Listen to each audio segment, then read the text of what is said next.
Hello and welcome to yet another project video. I know I haven't been finishing models really lately, and here I am starting another one, and yet again it's for another Facebook group build. This one's called Fall of the Reich. It's themed around 1945, World War II, when it was coming to an end, at least for Germany. And the rules are basically anything European theater 1945. So I had two kits in the stash for this one, and I decided to go with this one. It's been in my stash for a year now. I got it as a birthday present from my kids last year, and my birthday is coming up again soon, so it's appropriate to at least start building it before that birthday arrives. So yeah, as you can see, it's the Messerschmitt ME262 A-1a from Revell US, and I'm just gonna show you in this video what's in the box. Now, I've opened up this box a few times before because I've been looking at it a lot, because I really want to build it, but so far I've been afraid to get this spots, or whatever you say it, or however you say it in English, I mean, metaling.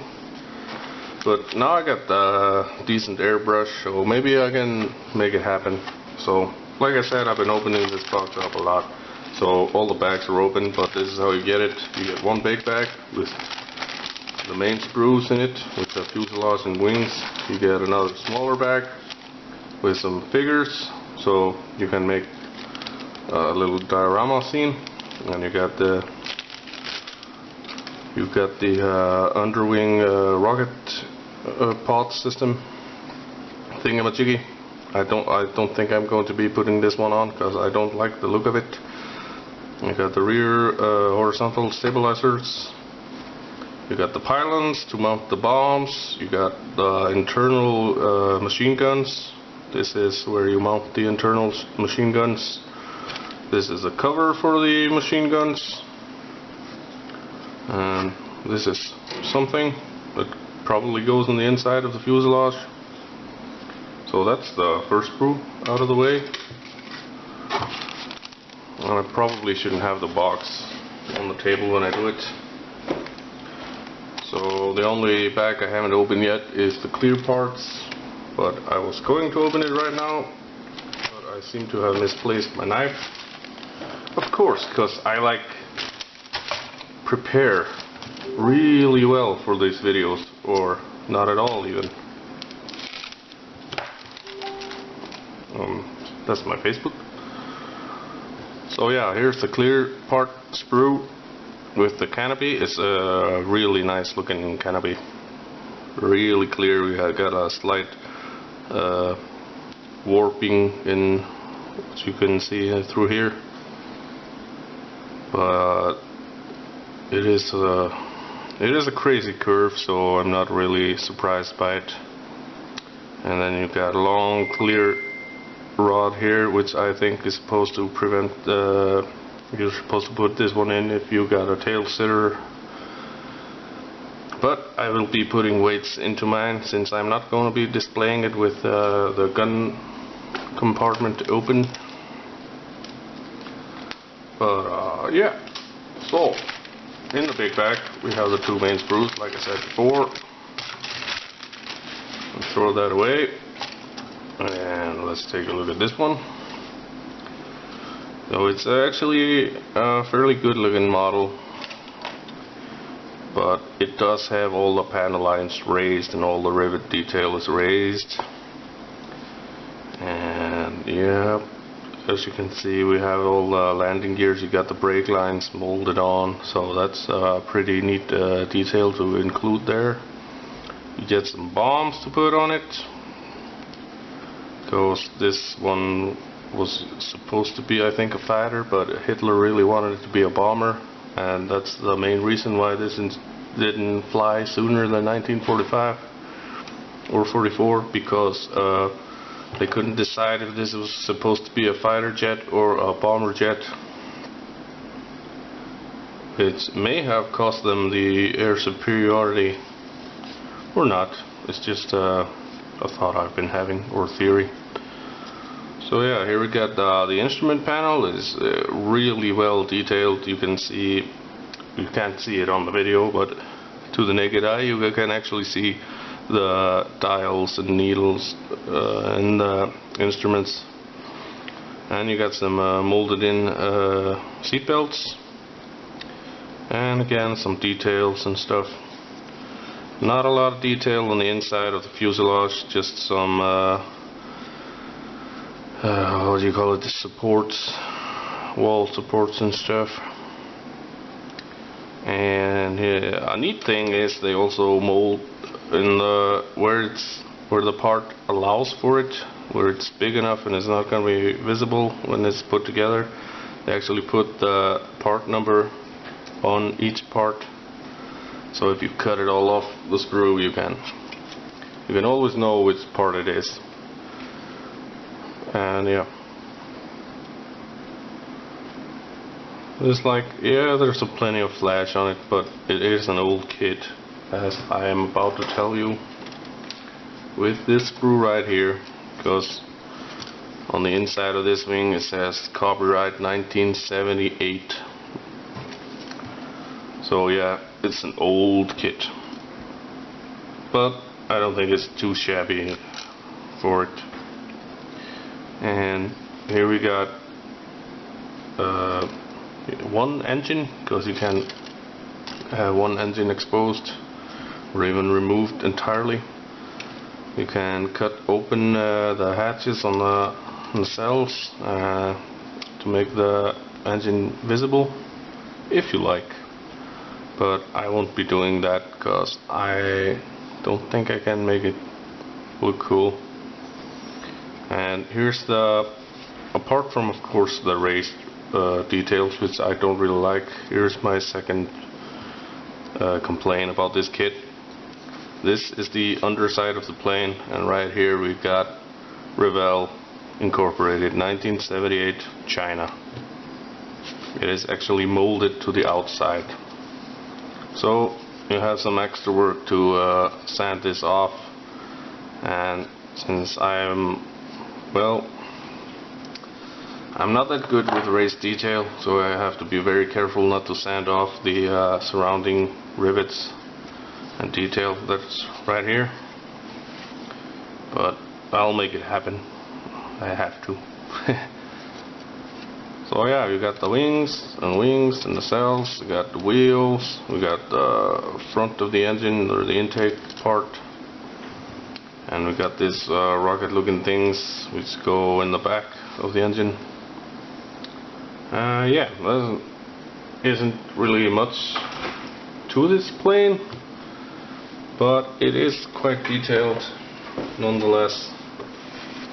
And then we have instructions. Let's take a look at those first. Shake up the camera a lot. And hang on. There's one thing I forgot to mention about this box art right there. They put the swastika on the front of the box, and I really like that. That's historical accuracy, and that's not politically correct, killing off the authenticity of the model, because the swastika was there in the real world, and whatever it represented, it happened, and you can't deny it. So I would like my models to have the swastika. But coming up to the 10-minute mark, I'm gonna do a little jump cut here. So yeah, the instructions, typical Revell instructions. You got some info in 3 different languages, info about the plane, some things that are good to know before you start building a model, and customer service info, And then you got this thing right here. You got all the color callouts with the typical Revell alphabet style list of paints, which I really don't like. And then instead of a numbered sprue map, you got this big list right here. You got the numbers, you got the part name in 3 different languages. So if you have any doubts what any part does, you can just look it up in the list and check it out. Wow, so you got 2 pages of just parts, but no pictures of sprues to help you with that. So you have to look at the numbers. Not like that's a problem or anything, especially not for me, since I don't really care that much. But anyways, you got pretty detailed and good instructions with paints called out as you go, as you do, and stuff. I'm not gonna go really deep into this, but you can see, like I was talking about before, you got the cover for the internal gun bay. You can cut it up and put it on open or leave it on close, like I'm going to do. You got the internal gun bay is pretty detailed with all the guns in there and stuff. Same goes for the engine covers shown here. And you got the option to put the rocket pods on, or the rocket racks, and all that stuff. And yep, here you got the paint call out for the dudes if you want to do a diorama with the pilot standing by and a mechanic with a rag dusting it off the old girl. And here we got the paint schemes stuff thingy. We got Decals for 2 different options, and since I'm doing this for a group build specifically for 1945, I have to go with this one, which is a plane that was based in Czechoslovakia in May of 1944, no, 45, excuse me. The other option is for November 1944, Major Walter Novotny. Now obviously a kind of a big guy, since he was the commander of Commando Novotny. And I have no other information except what is written down right there. And yeah, this is going to be the typical splinter camo for German birds. Dark green, brown violet they say, with a light blue underneath. Oh yeah, anyways, here we got the common stencil layout for the Decals, and only thing left now here are the Decals.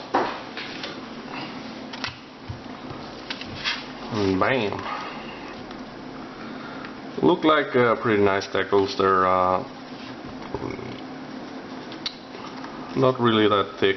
The carrier film is pretty close to the printed stuff. It's all in register swastikas, which I really like. Not that I'm a neo-Nazi or anything, but I like to have swastikas on my planes if they had them in the real world. So yeah, not much else to say. You get the option of putting the stripes on as Decals, the identification stripes, even the yellow one for the other version, but you could always paint those on too. In fact, I would recommend painting this yellow stripe on if you're gonna do that version, because you have to also paint the front intake covers of the engine nacelles, and it would be nice to have it in matching yellow if you don't have matching to this decal. So anyways, that's been the Messerschmitt ME262 A-1a. What's in the box, and I'm going to do this one as a build video as well. I'm gonna try and build it within the month of February, because in March there's yet another group build. And just as I was saying to my wife in the beginning of this year, I think I'm getting burned out with all these group builds. I'm not gonna enter anymore, I said. And yet, here I am, involved in several group builds yet again. So, stay tuned. There will be an unboxing, probably also tonight, of another group build I'm gonna do. So, yeah. Bye for now, and thanks for watching.